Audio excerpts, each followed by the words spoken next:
Stephan Bredell. Nice. Bredell. Am I Bredell. getting it right? Yeah. Platō Coffee. Guys, this is one for the books on the Real Good podcast by Neighbourgood. Dude, I'm blown away by everything you have achieved over how long now? December, it will be 6 years, yeah. It is a ridiculously cool South African success story that we must all celebrate. You have built a brand that has encapsulated community, coffee, consistency, and you've done it with blood, sweat, and tears. You've got a history in building businesses, but this one for me is special because I'm such a coffee lover. And I have so much respect and admiration for you as a person and for everything you stand for. You have 4 boys at home, so you're a dad. We share that. And I'm just excited to have you here and to share your story, man. The world needs to hear who you and your brother are and the company that you guys are building. Welcome to the show. Yeah, thanks, man. Thanks for having me. Yeah, great. Tell us where it all began, because as we all know, success doesn't happen overnight. I think you grew up in Pretoria, right? If somebody asked me that question, I just say somewhere in a mining town. Somewhere in a mining town. Yeah. Okay. No, so my dad is a mining engineer, so we stayed. I was in 4 primary schools, so we were literally, if you think of a mining town in South Africa, we probably stayed there. But the last 20 years, Rustenburg, Northwest. No way. Close to Sun City. That's usually people when they know is Rustenburg, Sun City, and they're like, oh, okay, cool. So you're in a mining town and you're dreaming about changing the world. I mean, what happens? How you grow up? Are you naturally someone who's an entrepreneur? Where did the spark happen for running businesses? Yeah, so I think the mining town, the smaller towns, is a massive dot in my story, because I think that when we started Plato, I was like, we're not coming to Cape Town, we're not going to the big cities, we're going to go to the smaller towns because there's just no competition. And me growing up in the smaller mining towns was like, there's always a lawyer, there's always a doctor, there's money, and there's usually disposable income, and there's no competition. So that was a big link or big, let's call it a dot for me in Plato, where we're going with Plato. From the beginning? Yeah, our second shop was Rustenburg. Because my parents usually they will get in when there wasn't a Plato. They'll get it in their car on a Sunday afternoon, drive to Hartbeespoortdam. Do you know what it is? Yeah. It's almost halfway to Pretoria. Just to get a coffee. Go through a toll gate, get a Seattle, go through another toll gate.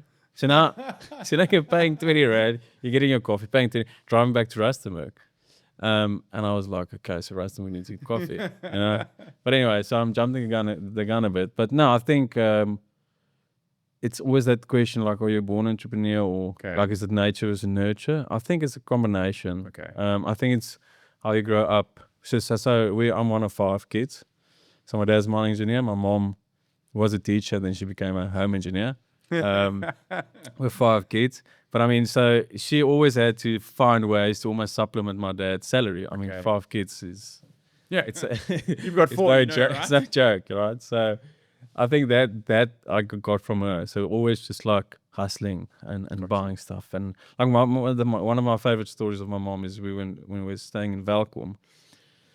She would bring on, those Steers caramel dips, that sauce, right? So imagine Welkom, pre-2000s, or not, it's probably 1994 or 3, and then she bring in buckets, but it's in those, those tin paint buckets. It's just this caramel, right? And then she'll divide it in smaller bottles, and then just smose it. So we're a bit of smose. Also a biggie smoser. We're vendors. Not like vendor, vendors. What does smose mean? Yeah, you're you're basically a vendor. Okay, cool. Yeah. You sell anything. Okay. So anyway, growing up, I would always just find ways. I mean, in high school, I was importing stuff from China. Okay. So from Alibaba, before there was AliExpress and stuff, and now I'd make wooden frames. So yeah, I was just always busy. So we don't have to go too deep into my story. Sure. But yeah, I think when always tell people they want to hear the Plato story, and it's not a 6-year story. It's a It's a 20-year story. Lifetime, yeah. Yeah, so people see Plato, we just how it, and I'm like, no, but there was 10 failures before Plato. Yes, I hear you. And we don't have to go delve into No, that, for but sure, but yeah. but I think it's very important for people to understand when they look at Plato, it's not a 6-year journey. No, for sure. Yeah, I think you can relate also. Yeah, I've read some of your stuff. I mean, you'll know. Yeah, I it's love how blood, your sweat, and mom is tears. influence, man. You know how many strong women we've interviewed here, and just in their own lives have had these like strong female influences that have helped shape like what they've done. I mean, whether it's mosing or whether it's just being some sort of figure, you know, I really like appreciate that so much. Yeah, And kudos to your mom. She's obviously done something right. yeah. You and your brother are in the business together, right? So Yes. he's more in the back end and you're So I'll quickly tell her how it started. So I'm just gonna start it. I was at King Price for 6 years. I was a full-time Imagineer, so I just had to come up with new ideas. I don't know if you know King Price Insurance. insurance, Yeah. So I had to Google the office budget, and I started those funny ads. So anything I could come up with, like I would just pitch to Gideon, the CEO and founder, and then you'll just give me money. I'll just do stuff. So one of my ideas was they wanted to do a canteen on the 4th floor of King Price, and I said, no man, let's do a proper like cafe, like nice. They just wanted to put like braais and so Friday after work. And I said, no, let's do something nice because there's no Sky Bar in Pretoria. So I pitched the idea. So anyway, we started Moonshot Cafe, and that's where I got into this like very nuts and bolts with the point of sale systems and the GP and wada. And that's where I realized, yes, but coffee on itself, if you strip out like how we do it, yes. small, no waiters, low overheads, no food, and people stealing cheese and chicken, and Anyway, so that I was still in at King Price at that moment, and I wanted to get this thing off the ground. Anyway, so 2017. So that's just when I started playing around with the idea. I saw this company called Wheelie's Cafe. I don't even know them, but anyway, it's the Swedish girl. Yes, I have. So Yeah, I remember. Yeah, Swedish girl. Her story is also like she went to Starbucks, but she had blue hair and a nose ring and something very alternative. They're like, no, you're not going to fit in here. Just before all the woke stuff. And then she said, okay, then she's going to start her own coffee shop. And then she went, built herself a tricycle, got a vendor license. And then 3 months later, she bought a bicycle or tricycle in front of the Starbucks and sold more coffee that day than the Starbucks. No. And they're like chasing her. And she's like, no, here's my license. Anyway, so that story triggered. And then at that moment, she had, I think, 500 tricycles. Yes. And I was like, okay, tricycles. Obviously. Anyway, so I make myself a tricycle, do this whole business plan. This was now before Petrus got involved, 2017, yeah. I had different names, and now I had this tricycle. I'm like, okay, where am I going to put this tricycle? It's not like you've got like Europe where people walk around. And I was like, no, tricycle isn't going to be It's not going to work in South not going to Africa. be the business model. Maybe for like deliveries, but not for coffee.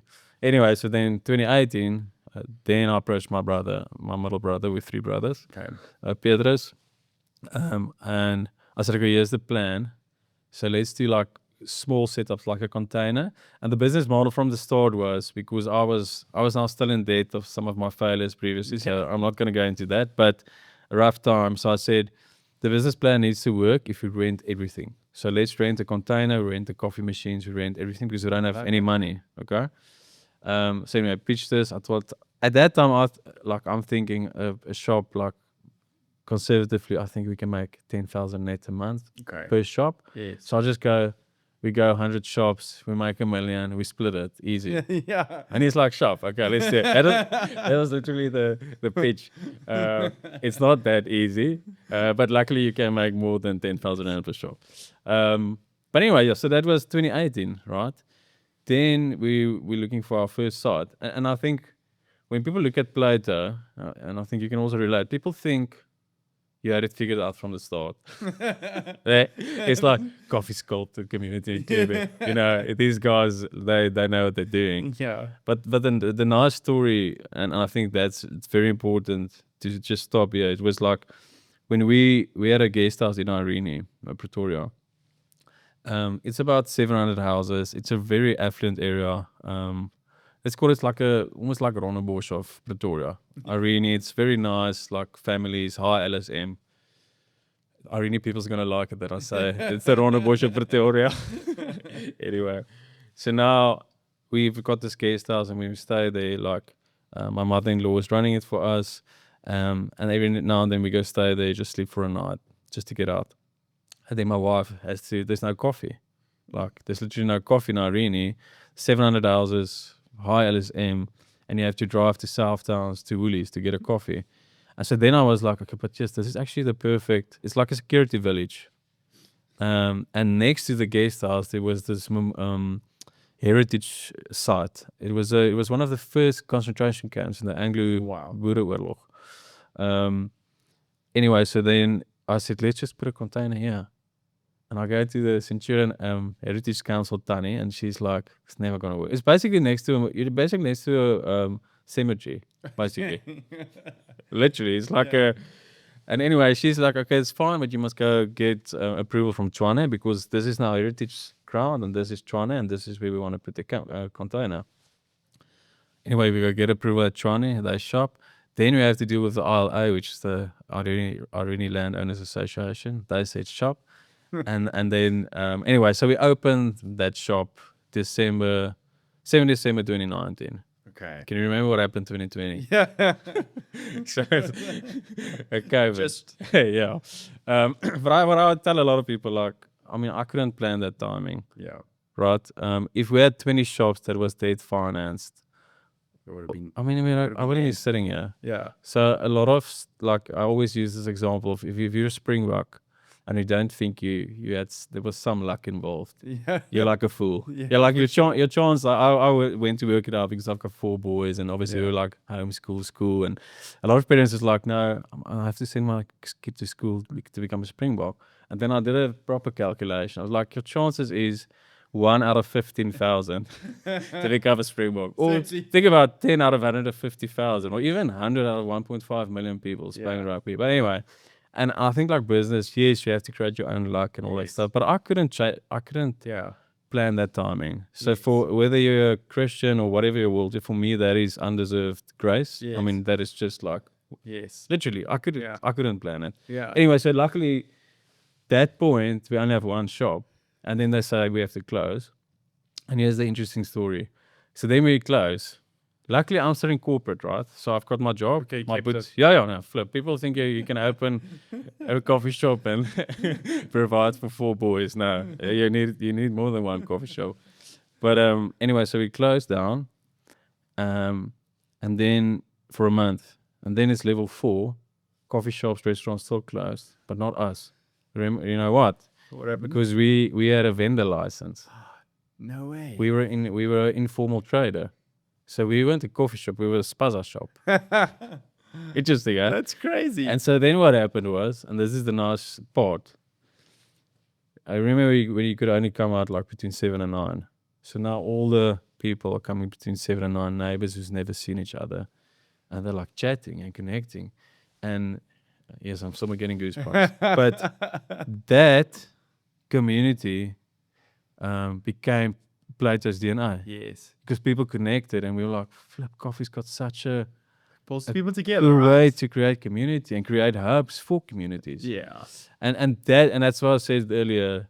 People think you've got to figure it wasn't like this is why we're gonna do it. And then that was just like a moment in COVID, bam, smack, like people coming together over coffee and connecting and doing life together and sharing, like, you know, stories and just life. Yeah, Yeah. you've achieved that. I mean, I drive past your store in Claremont every day because we go past on the way to work, and I just see queues out the door, and you watch your staff interact with people when they walk in the space, and it is like, it's like designed in a way, and I know that the luck is absolutely part of the journey, and because I've been there, and I've been unlucky and I've been lucky, and with the God's grace, hopefully we'll all be lucky in the future. But you can just see how much thought has gone into this brand that you've created and this community you've built. That was intentional.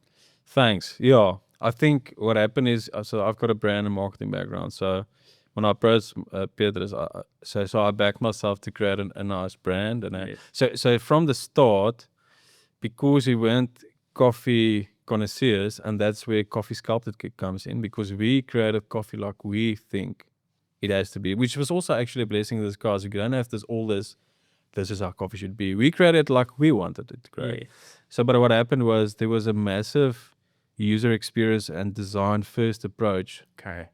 to Plato, and then we had to figure out. So it was like, Beat, I'll create nice spaces. Hopefully, people will come, take a photo, create a nice brand. Please make sure the coffee is great. So Beat is the coffee guy Has he always been? from the start. Okay. He's much more granular than me. So like Okay. nitty gritty. Like if you wanna, you don't. If I ask him, can I lend your car for the weekend? You don't give your car to me. I'm probably gonna lose it. Like yesterday, somebody asked me, "Are you very bad?" I'm like, "Yes, I lose an ID every year." But with Piet, you can give your car. He'll give it back better. So he's very like meticulous. Okay. The best, like he likes fly fishing. That sums it up. Okay. You know, when you fly fish, you have to be meticulous. Look at your flies. I'm like, It's like whatever. So it was obviously, so he went like into the coffee and you know, so I always make the joke, like I like it when people say the brand is the better. He likes it when people say the coffee is better. Huh. But I think it's like 50-50. Okay. It Product it's experience, product, brand experience, and it they're just both the matched. same. Yeah. And what happened during COVID then? I mean, when restrictions were reduced, like you then had this store that is just the ingredients for something that's now. I mean, you have over 100 stores. You're gonna open in London soon. I mean, if you don't mind me saying it. Yeah. It's a crazy story, man. I mean, there's a big gap between June of 2020, whenever that happened, Yeah. and where we are today. Tell us about that. Yeah, so what happened then when we were the only coffee shop open in Pretoria? We were the only coffee shop open in Pretoria, so people flooded to that shop. So we were literally thinking, when we look at the numbers, what we did, let's say, I think we had to close on March. Yes, in April we could open again. Like Feb versus April, we did 10 times more than that month, just because we were like the only. We had to take that danger tape, you know, that red and white, Yeah. and people had to like queue like 100 meters. Anyway, It's incredible, man. so then at that point, a lot of coffee shops is closing, especially specialty coffee shops, because it's very like you cater to a very small percentage. So I always said from the start, that's also part of our DNA, is we want to do specialty coffee without being snobbish. Yes. So if you want to come in and you want a whatever fancy cortado, versus if you want to come in, you want a decaf large cappuccino and throw 6 sugars in and vanilla syrup, happy, do it. Because I remember we went to this very specialty coffee shop. My wife was pregnant and she asked for decaf coffee, and they were like, "It's not coffee. Get out, get out." See, was it Cape Town? No, actually not. It was in Pretoria. Okay. I won't mention, but there I was like, "Flip, this isn't welcoming. Like coffee should be welcoming." Yeah. Whether you However drink, you like it. because there's one oak on Instagram also now who's going crazy about matcha and how you can't sell coffee and matcha. I'm like, what now? Like it's because his mindset is wrong. He's like snobbish specialty coffee. We're building community. Whether when you want to drink a matcha or a flipping I love that, man. flat water. Anyway, so then our second shop we said, okay, let's do Rustenburg, because we just felt we know it. We're all 5 kids were in this Rustenburg guy. My parents are there, so it was just a no-brainer. So then in June 2020, we opened our second shop, bam smack in the middle of COVID. So while people are busy closing, we're busy opening. So once again, timing. That was quick. Like 3 months quick, right? But I think, so this is the crazy thing of COVID. I think if COVID didn't happen, in our context, we wouldn't be on the map so quickly in Pretoria. Yes. And then the guy who rented, we did a rent-to-own model, basically. Yes. He wouldn't have given us money for the second shop. Okay. Because now literally we go from doing almost, I think our first month, 25,000 Rand to more than 10 times that. Yeah. Now it's like, okay, I believe that the business model works. Can we do Rustenburg? So do we do bank? No, not bank. I'm wondering, man. Yeah, so I always give a massive shout out to Willie Maton. He was at that, I don't know if you know Big Box Containers. Right. He was there, and then he started this thing called Commercial Credit Solutions. Okay. And then initially I wanted to buy the container from him. Yes. And he said we can rent it. And then he said, but what are you going to do with the equipment? I said, we're just going to rent it. And he said, no, but we can rent to own it for you. So then 3 years time, you can own the container and the equipment. I was like, flip, great. So that's how we bootstrapped or financed the first Plato. It's probably the first 7. Yes. You But you thought about, I mean, you were talking about splitting 100 store profit in the beginning, 10 grand a month. So you thought about scale initially. It wasn't like, I'm just going to open 1 store or 2 stores. Like you had a very clear picture in your mind, even if it wasn't, and life is, especially entrepreneurship's not this like not linear linear thing. Yeah. But you did think big early, which I think is part of your story as well. You obviously like have that in you where you're thinking about the bigger picture, but then you're also an executor, which is like, again, the quality of a really, strong CEO founder. Is it something you always knew? Or at least No. you were aspiring to? I think I've always dreamed big. Yeah. Okay. I think that is I'm like a blue sky thinker, definitely. Okay. So that was initially, I mean, a bit of when we got about I think 8 shops, and I wanted to like push, okay, I think we had 8 corporate shops. Then I told Peter, okay, let's go. This thing's working. So I want to start franchise. And then there was a bit of a tug and war because he's like, no, man, let's just do 10 shops and we keep it nice and close. If we make enough money out of 10 shops. So I was always like so there was a bit of like tug and war because then it was like a thing of, okay, but it was always the vision. Yes. Beginning. Let's go with, and luckily it worked out now because now he moved into our roasting facility. So he's the coffee man. And now I can just run with Plato basically. But so to answer your question, I think it's just always been for me, like I always say if Elon Musk can land a rocket ship on its feet, like 100 stores is possible. It's really not possible because I think I always look at other people doing so for me, so next year we're aiming to do 10 shops a month, okay? And then my team is like, no man, it's impossible. I'm like, listen, look at Luck and Coffee, 17,000 shops. It's in 5 years. Surely we can do 10 a month. So I think it's that thing. I also struggle with that. Like, how is it even happening that like, what does a day in the life of the SEO look like? I think there just must be like an unlimited amount of capital and resources available. And we're in like the South African environment, which is very different to the US and Asia. So we like, I think we're a special breed of entrepreneurs in this country. Yeah. And I see that quality in you so much, that like resilience and that like persistence, which is part of your story before you even started Plato. And I think that's a reflection of entrepreneurs generally in this country. Our base, we're always having to work harder and off a lower base to reach higher, but we're also ambitious enough to see what's going on across the world and be like, okay, we're good enough to get there, and we keep pushing until hopefully one day we do. That's an incredible thing. Yeah. I want to go back to the relationship with your butt, because he's a co-founder. I mean, when you were talking about pushing, can you guys have difficult conversations as co-founders? And given he's your brother, it was tough. I think the first 3 years, it was a lot of difficult stuff because now I'm still in corporate. Okay. And he's basically running Plato. It's now his baby in a way because operationally he's like on the floor. He's like in the trenches, and I'm just like designing, doing marketing, So, and so it was almost like, I think in the let's say the first, when did we franchise? 2022. So let's say the first 2 years was quite hectic for our relationship because it was like a tug of war. But I think once I joined full time, there was a massive shift because now it's like, okay, we're in this together, and there was a clear distinction of our roles. Like, okay, I'm gonna punt franchise now, you're gonna still do corporate. And then the next better step was when we consolidated Plato and corporate shops, and then he went over to Blank, which is our roastery. Okay. Or our, Different brand. our central kitchen, it's a different brand. So we do, we roast to different people. So Blank roast not only for Plato, Awesome. so we can roast for anybody. And that's the reason Blank. So like a white page, we can do for anybody. So obviously the business is at 2 or 3 stores in 2020 is different to where it is now.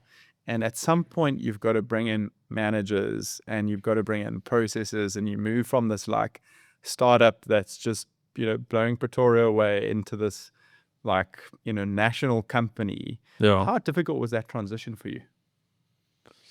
I think what helped a lot was choosing the right franchisees. Okay. And we've got a very specific model. Okay.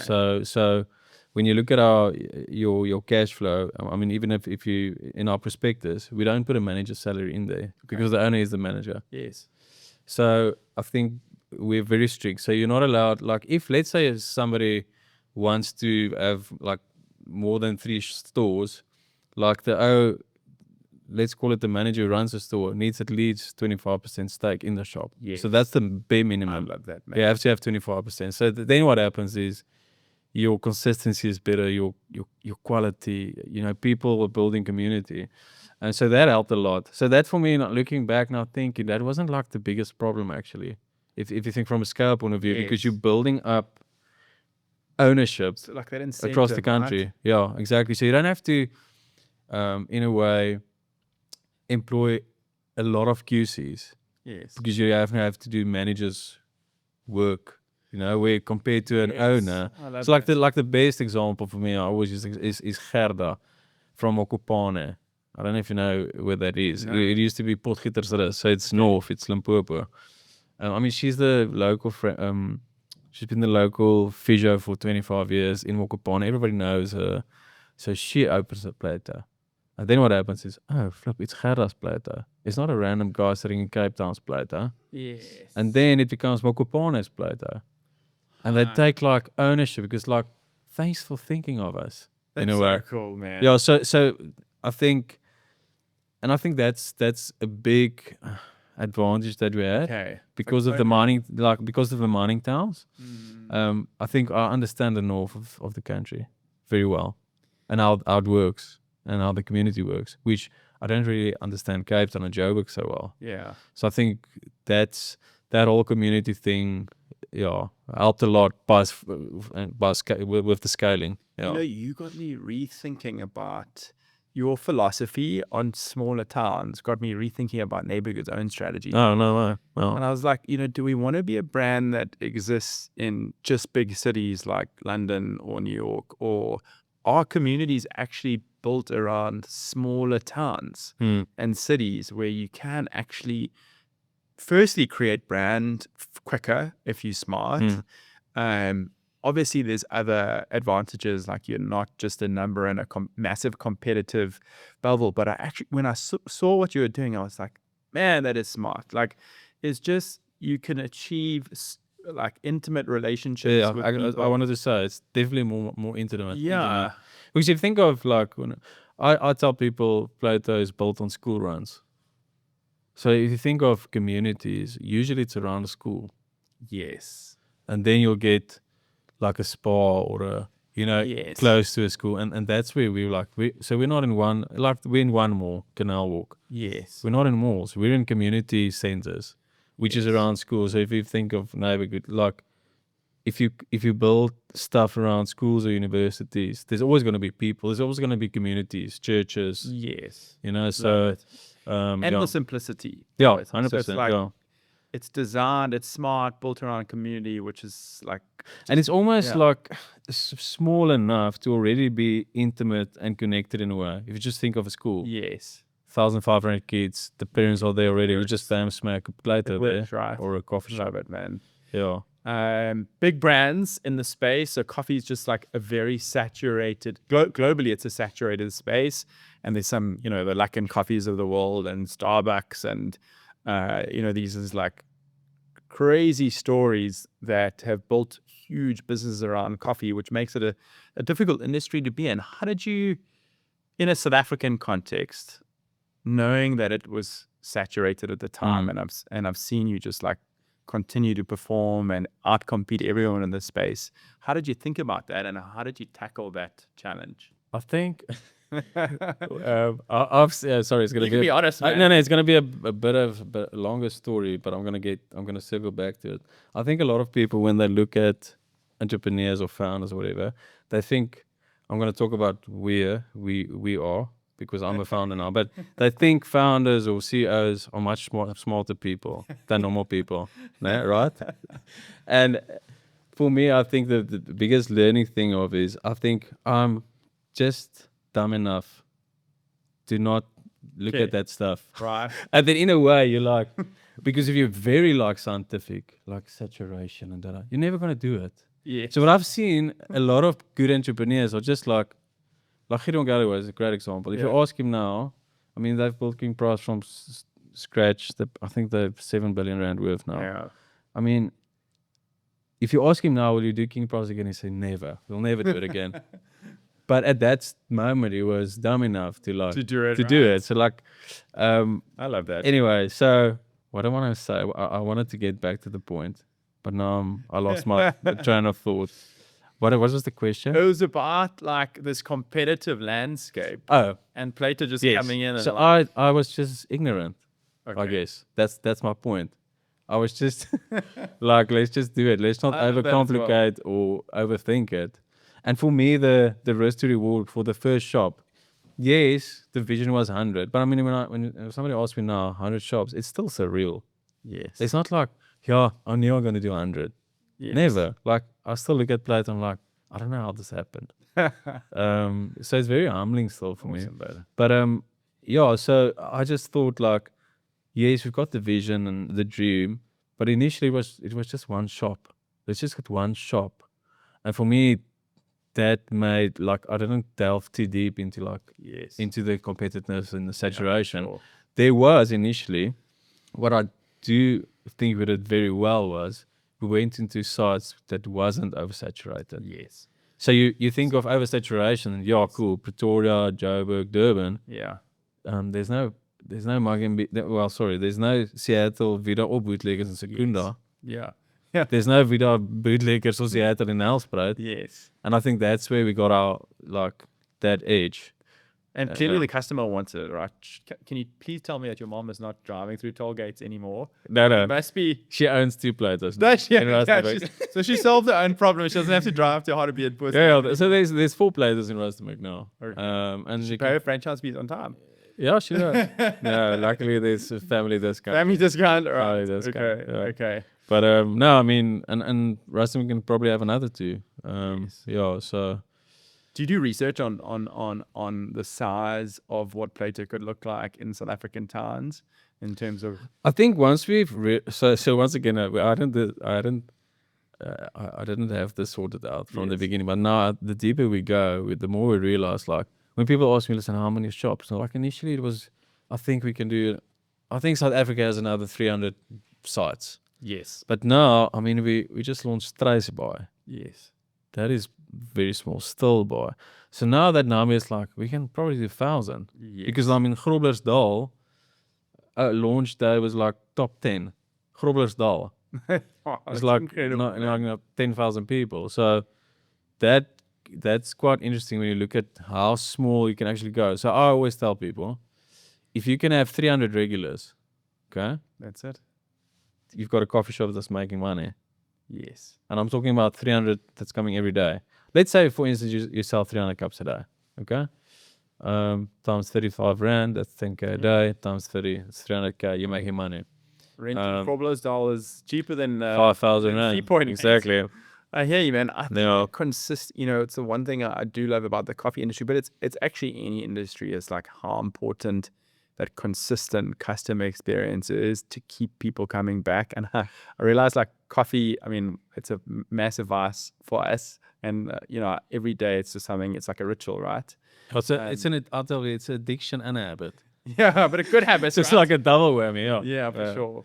But I love that. And if you look at like some really successful brands in South Africa, like Shoprite's Usave brand, the amount of stores that you say have gone into like deepest, darkest South Africa and Africa is huge. I expect the same for you as well, because when you simplify it like you have, 150 to 300 cups a day, community, it's attainable, it's cool, it's about people. It's a business that I would want to buy. And I would feel proud of owning in any city or town across South Africa. But you decided to open in London, or you're talking about it, and I hope we can speak freely about it. Yeah, because 100%. I just No, want so to understand where your yeah. headspace is at. Thinking about offshore stuff, where did that start happening? I think when we started getting applications all over the world, so we get roughly about 10 applications a day. People want to buy the franchise, and we've had stuff from New Zealand, Australia, Helsinki, flipping wherever, Netherlands. So anyway, so I think London, because there's such a massive South African community, and we've got a great partner who's ex-South African. I think him and his wife went over as teachers, and he built this massive interior company, and then he sold it, and now he wants to do Plato with us. So I think it was a combination of like, it wasn't like what is the first international site, it just happened naturally. Yeah, it's more person. It was like, Valor is a great fit. I know him, his values are great, and I think we can. And once again, London, if you think of, yes, we did it. Actually, so now I'm pitching this to, I'm saying a board, but I mean, we 5 Oaks, it's just me and my brother and my other brother and 2 mates, Your basically. 4 sons. yeah. But I'm pitching it, and they're like, okay, but you must at least do some form of research. And luckily, a guy from UCT, they were like an MBA group. They were like, listen, they want to do something, and they want to like Plato as a case study. I'm like, okay, sure. Just quickly do a thing around UK. And so they did the whole thing. They're like, yeah. I'm like, yes, great. So no, I think it makes sense. And for me, you're like, oh, it's such a high risk. I'm like, okay, but like, you're not. Let's talk about the reward as well. I mean, an average coffee shop in London does 1,000 cups at £4 a cup. So for me, it's like, okay, let's put up the shop. Let's say it's a disaster. You lose, worst case, 6 million rand. Worst case. Yes. Okay, what's the upside? No, it's like, so okay, you mad? Why? Okay. I'll take that knock. But let's see, maybe there's an upside. So yeah, for me, that is just I think a nice next step. How do you find it in US? You know what you've just said is very true. I think it's more about the people and the opportunity. I think when you build brands where you see something that works, you can really take it and put it anywhere. You could take Plato and you could put it in Melbourne, Australia, and the same principles: community, brand, people, authenticity. Yeah. It's applicable anywhere where you go, unless you're in like it's just completely out of context and the fundamentals don't work. But everything is about people, if the fundamentals are there. Yeah. So I think like you like that. I think that you can take a product, and if it works, you can really go anywhere. It's just a question of, where we are in the trajectory of our journey and capacity, and the ambition. Is the ambition there from the team or not? And I think that's important. But yeah, I mean, I say I've drawn so many lessons from you, man. You are, again, such an inspiration to us as South Africans, as entrepreneurs. I want to see the Plato brand all over the world. If we can help get you into the US, not that you need our help at all or anywhere, man, we'll be on the side of the rugby field with our pom-poms and pushing as much as possible. I just love seeing your success. Thanks, man. So many of your brand values are similar to Neighbourgood, and I just feel like we connect on that level. No, definitely. I really appreciate you being on our podcast today. Thank you for coming. Yeah, pleasure. And again, just keep inspiring, dude. Thank you for being here. Yeah, thanks, Murray. Appreciate it, man. Appreciate it, man.